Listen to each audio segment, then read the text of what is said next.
a former covert CIA officer, a decorated combat veteran trained to read power structures that civilians cannot see, trained to identify what is actually happening versus what powerful actors want you to believe is happening, just went on camera and said something that the XRP community has been told was delusional for years. He did not dress it up. He did not hedge it with disclaimers about volatility or regulatory uncertainty. He looked directly at the camera and named XRP, by name, as one of the assets that major institutions are actively considering to replace the SWIFT cross-border payment system. And then, and this is the part that made me replay the clip 3 times back to back, he described the exact tipping point dynamic, the exact structural logic, and the exact reason why the transition is now inevitable rather than speculative. A man whose entire professional existence was built on seeing the truth underneath the official narrative, with zero financial stake in being right about XRP, zero community to impress, zero bag to pump, just looked at the global financial system and told you exactly what is happening and why. Today we are going to break down every word of what Andrew Bustamante said, map it against what Eric Trump just said about the tokenization of everything, connect it to what Morgan Stanley and Goldman Sachs are doing with their own hands right now, and show you the mathematical picture that emerges when you put all 3 of those signals together. Because when you see them stacked on top of each other, the picture is not about speculation anymore. It is about structural inevitability. And the gap between where the price is right now and where the structure is pointing, that gap is the opportunity that most retail investors will not understand until it is already closed. Before anything else, this is not financial advice. Everything I share is publicly available information for educational purposes only. Always do your own research and consult a qualified professional before making any financial decision. Now, let's build this out properly from the beginning, because the details here matter enormously. Welcome back. If you are new here, this channel operates on one principle. We read the structure, not the noise. We do not react to price candles. We do not chase headlines. We identify the signals that the institutional architects of the financial system are sending before those signals become public consensus. Because by the time something is public consensus in finance, the positioning is already done. Today, those signals are coming from 3 completely different directions simultaneously. A former CIA intelligence officer, the president's son, and the $1.9 trillion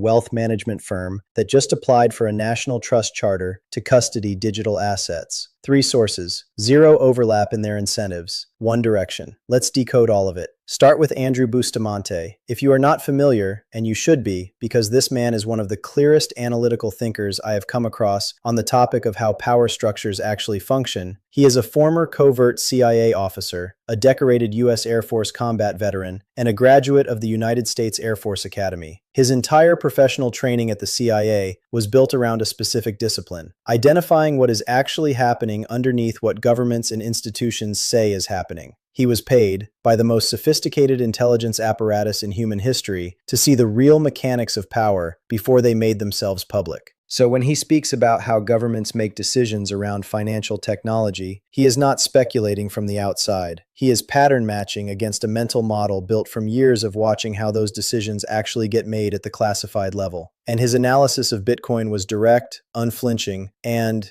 if you actually understand how monetary systems work, completely correct. His argument was this: any cryptocurrency that is truly decentralized and uncontrolled works directly against every single incentive that any government in the world has. Think about what governments actually need from a monetary system. They need to control how much currency is in circulation. They need to capture a percentage of every transaction, sometimes 0.5%, sometimes 0.02%, but always something, because that flow creates essentially free revenue for the state. They need to know what is moving, where, when, and between whom, not for sinister reasons necessarily, but because monetary policy, tax collection, sanctions enforcement, and anti-money laundering compliance all require that visibility. And they need the ability to make monetary policy decisions, expanding supply when the economy needs stimulus, contracting it when inflation accelerates, in real time. A fully decentralized currency that no government can issue, no government can monitor, and no government can control gives them none of that. So they will never incentivize their populations to use it. And the handful of governments that have tried, El Salvador being the most prominent example, have found that the IMF, the World Bank, and the international financial system they depend on for credit, trade, and currency stability create immediate pressure to walk it back. Not because those institutions are malicious, because the entire architecture of international finance depends on monetary sovereignty, and a government that surrenders monetary sovereignty to a decentralized algorithm no one controls loses its ability to participate in that architecture. Drop a comment right now if you have been making this same argument for years and been told you were missing the point of crypto, because Bustamante just said it from a position of credibility that most people in this space cannot touch. Now here is where it gets critical. Because Bustamante's analysis does not end with Bitcoin, it extends into something that the XRP community has understood from the beginning, but that most mainstream commentators refuse to engage with seriously. His exact words were these: "When you are talking about a cryptocurrency that is accepted globally, not just as a store of value, but has true purpose through tokenization of financial products, or a company like Ripple, who is the biggest blockchain infrastructure on the planet, now we are talking. That is a use case that governments can get behind. That is an interoperable ledger that value can move across seamlessly for little to no cost." Read that back. A CIA intelligence officer looked at the global financial landscape and identified exactly the distinction that separates infrastructure assets from speculative assets. Not based on chart patterns, not based on community size, based on the fundamental question of whether governments can get behind it. Bitcoin cannot be adopted at the monetary policy level because it removes government control. XRP can be, because XRP was not designed to remove government control. It was designed to make the rails that governments and banks already use faster, cheaper, and more efficient, while preserving the compliance, auditability, and oversight that institutional adoption requires. That is not a compromise of the crypto vision. That is the design specification that makes mass institutional adoption possible in the real world, where governments actually exist and actually matter. Bustamante then named XRP explicitly alongside HBAR, Ethereum, and Solana as assets that big institutions are actively evaluating to replace SWIFT's cross-border payment technology. I want to pause on that for a second, because the word evaluating is doing a lot of work in that sentence. This is not a former CIA officer saying XRP might be interesting someday. This is someone with intelligence community sourcing and pattern recognition built on years of watching how institutional technology transitions actually unfold,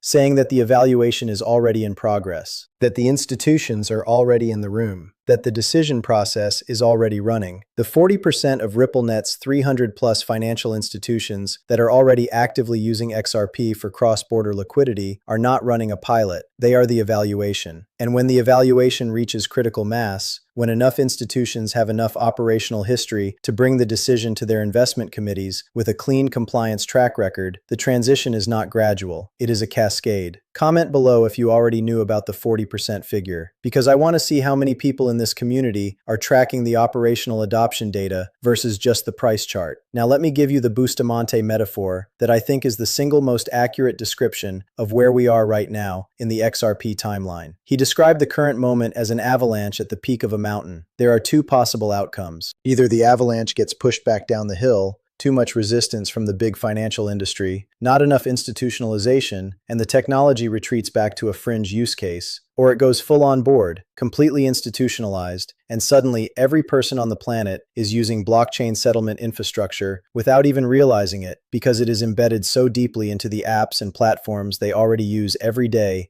that it is invisible. That is the fork in the road. And here is the part that most people are not processing correctly. The pushback down the hill scenario required that the institutional gates stay closed. It required that the major banks, the regulatory bodies, the wealth management platforms, and the government policy apparatus continue to treat crypto as a fringe asset class to be managed and contained. That window is closed. It is not closing. It is closed. Morgan Stanley, with $1.9 trillion in assets under management, just applied for a national trust charter to custody digital assets and is rolling out spot crypto trading through E-Trade. Goldman Sachs is an early confirmed institutional allocator in XRP ETF products through 13F filings. The SEC chairman Paul Atkins has declared tokenization and cryptocurrency as the agency's literal job one under Project Crypto. The Trump administration has positioned the United States as the crypto capital of the world. Every single actor who would need to push the avalanche back down the hill is instead standing at the bottom of the mountain, opening their infrastructure to let it through. The second outcome, the one where it goes full full institutionalized and nobody realizes they are using blockchain because it is just embedded in the app. That is not a possibility anymore. It is the trajectory. Now let me bring in the Eric Trump piece, because when you map his statements onto the Bustamante framework, the picture becomes almost uncomfortably clear. Eric Trump was asked directly about tokenization and the next 5 years, and his answer was 2 words: everything will be tokenized. Not some things, everything. He gave specific examples that are worth sitting with individually. Trump Tower. Why should the only counterparties capable of providing financing on a $500 million building be the 7 banks in the world large enough to write that check? Why not go to tens of millions of people globally who want exposure to a trophy asset, raise the capital at better terms, and give those investors fractional ownership through blockchain-based tokens? That is not a hypothetical. Eric Trump confirmed that World Liberty Financial, the Trump family's blockchain venture, has already begun tokenizing real estate, starting with a flagship Trump-branded property using their stablecoin USD1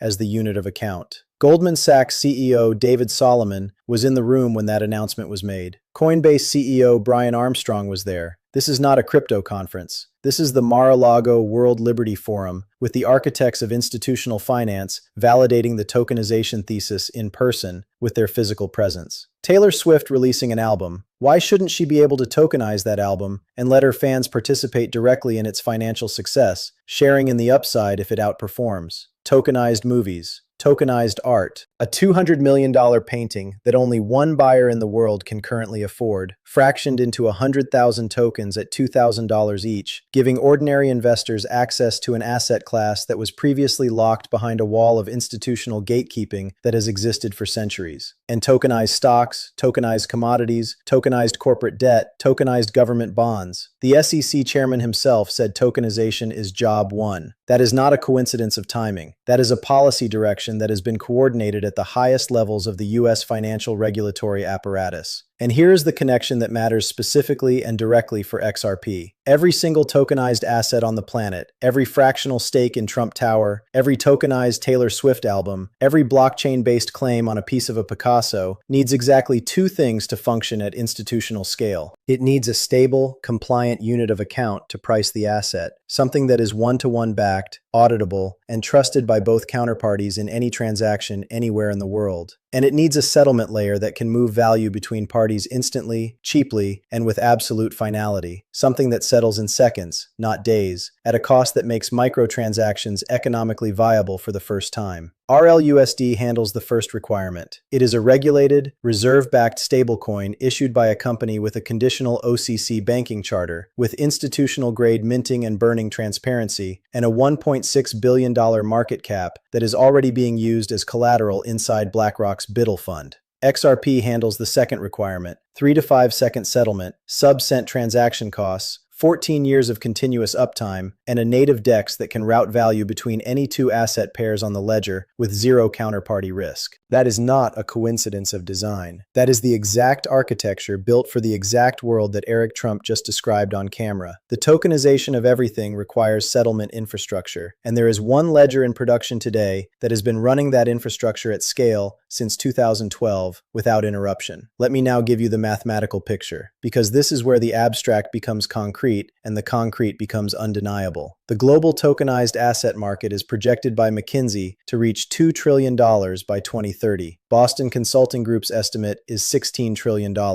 Larry Fink of BlackRock, the CEO of the single largest asset manager in the world, with over $11 trillion in assets under management, said publicly that the future of these financial markets is on blockchain, not a segment of the market, not an alternative track for crypto-native investors. The future of these markets, full stop. And when you model what a $2 to $16 trillion tokenized asset market requires for cross-border settlement, the volume of transactions, the speed of finality, the cost efficiency required to make fractional ownership of a $200 million painting accessible to a retail investor putting in $100, the XRP ledger is not one of many possible solutions. It is the purpose-built solution that has been in production for 14 years. Now layer on the existing XRP adoption numbers. 40% of RippleNet's 300-plus financial institutions across 55 countries are already actively using XRP for liquidity solutions. Ripple processed $10 billion in cross-border payments through its technology in Q1 2026 alone. XRP ETFs have accumulated $2.46 billion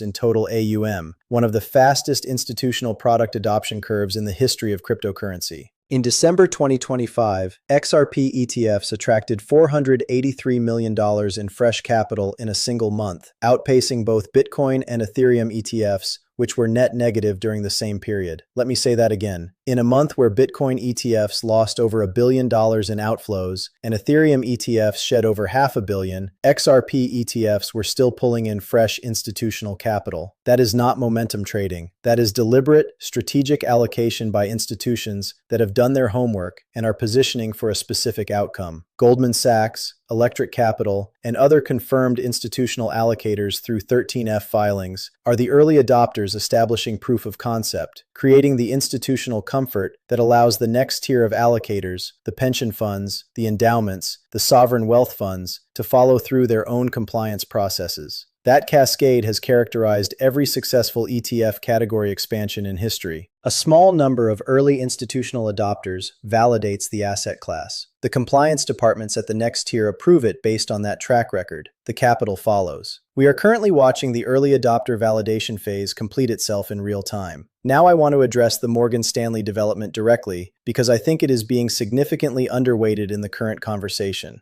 Morgan Stanley, with $1.9 trillion in assets under management, just hired a head of crypto strategy and has applied for a national trust charter specifically to offer crypto custody and trading to their clients. They are rolling out retail spot crypto trading through E-Trade in partnership with Zero Hash, giving millions of mainstream investors the ability to hold digital assets inside their existing brokerage and retirement accounts with the compliance, security, and regulatory oversight of a federally supervised institution. This matters for a specific reason that goes beyond the obvious. When Robinhood offered crypto trading, it was a signal that retail FOMO was entering the market. When Morgan Stanley offers crypto custody, it is a signal that the wealth management infrastructure serving millions of mass affluent and high net worth investors, the investors who move the kind of capital that actually reprices assets, has cleared the compliance hurdles to participate. The difference between those two events is the difference between noise and structure. Robinhood's retail users trade on sentiment. Morgan Stanley's clients allocate based on fiduciary analysis. When those allocations start flowing, they do not flow in and out on a news cycle. They flow in and stay. Jamie Dimon's JP Morgan is working with between 80 and 100 different blockchain companies simultaneously. Bank of America, Citibank,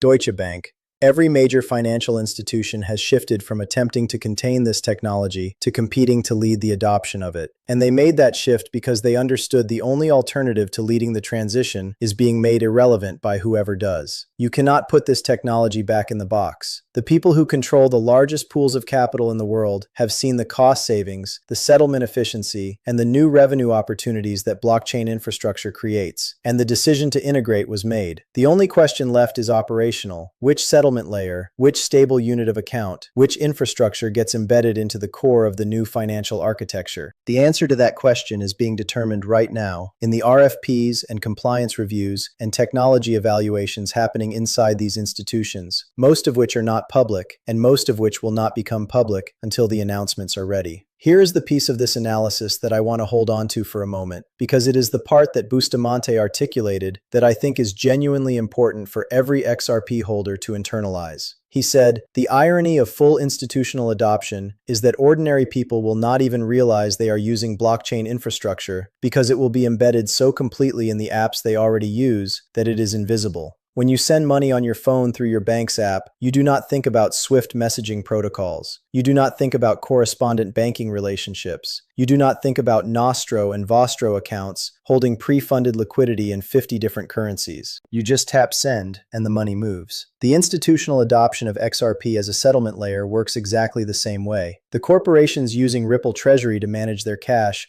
will not be thinking about the XRP ledger. They will see a button in their dashboard that says, "Optimize this cross-border payment," and click it. The banks using RippleNet's on-demand liquidity will not be explaining XRP to their customers. They will just offer faster international wires at lower fees and book the efficiency gain. The average person sending money from New York to Manila through a bank that is integrated with Noom and RippleNet is not going to know that their transaction settled on the XRP ledger. They are going to know that the money arrived in 4 seconds instead of 4 business days at a fraction of the fee they used to pay. That invisible, embedded adoption is not a risk to the XRP thesis. It is the confirmation of it. Infrastructure that nobody thinks about is infrastructure that is working exactly as intended. An infrastructure that is working exactly as intended at the scale of global cross-border payments is infrastructure that requires the settlement layer, XRP, to be priced at a level that can absorb the volume. That is the price discovery mechanism that every institutional model either ignores or underestimates. Not sentiment, not hype. Required liquidity. Let me give you the conviction anchor for this video, because I know that after 6 months of price decline, after watching every positive development fail to immediately translate into upward price movement, some of you are starting to question whether the fundamental thesis is actually playing out or whether it is wishful thinking dressed up in sophisticated language. I hear that. I am not dismissing it, but I want you to do something specific right now before you answer that question. I want you to separate 2 things that the market is currently conflating. Separate the question of whether the infrastructure is being built from the question of whether the price reflects the infrastructure today, because those are not the same question and they do not have the same answer. On the first question, is the infrastructure being built? The answer is unambiguous. Ripple Treasury live with Fortune 500 clients. OCC conditional bank charter in hand. DTCC listing through Hidden Road. Swift certified partnership. $10 billion in Q1 2026 cross-border payment volume. $2.46 billion in ETF AUM. Goldman Sachs in the 13F filings. Morgan Stanley applying for a trust charter. Eric Trump tokenizing Trump-branded real estate on blockchain. Paul Atkins at the SEC declaring tokenization job 1. A former CIA intelligence officer publicly naming XRP as the asset institutions are evaluating for replacing SWIFT. Every single one of those is documented, verifiable, and operational. On the second question, does the price reflect all of that today? The answer is clearly no. And the reason the answer is no is not because the thesis is wrong. It is because institutional allocation does not work on the same timeline as retail sentiment. The commodity classification landed March 17th. The capital flows that classification triggers take 6 to 12 weeks to execute through institutional compliance processes. That puts the first major wave of new capital at May through July. The Clarity Act markup targeting late April, if it clears committee, unlocks the next tier of allocators, the ones whose compliance departments need statutory commodity classification, not just a court ruling, to authorize long-term positions. That capital follows in the following quarter. The infrastructure is already built. The capital is in the queue. The timeline is playing out exactly as institutional allocation timelines play out. Being early in this moment feels exactly like being wrong. That is the design. That is how accumulation phases function. The question is not whether the repricing happens. The question is who is still holding when the institutional flow data from May and June makes the structural picture undeniable to everyone. Comment below and tell me honestly, how are you feeling about your position right now? And what is the one piece of information from this video that changed how you are thinking about the timeline? I want to have that conversation in the comments because this is not a one-way broadcast. The analysis is only useful if it connects to where you actually are. Here is what I need you to walk away with. A former CIA intelligence officer with no financial incentive looked at the global financial power structure and told you exactly which kind of crypto asset governments can and cannot adopt, and then named XRP specifically as the category of asset that institutional evaluation is already focused on. The president's son told you everything will be tokenized and is already tokenizing Trump-branded real estate using blockchain infrastructure, with Goldman Sachs in the room when he made the announcement.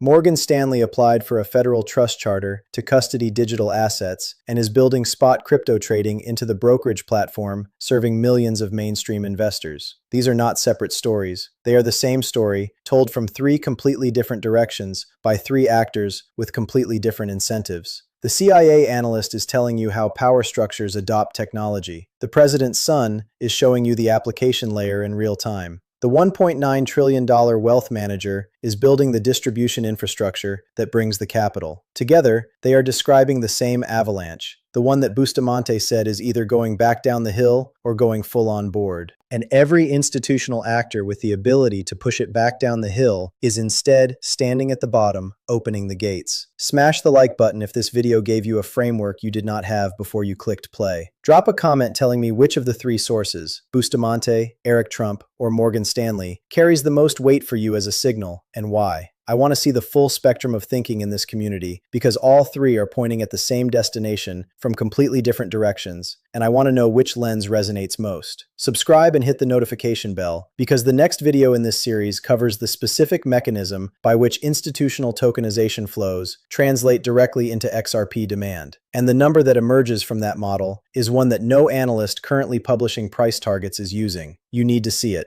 I will see you there.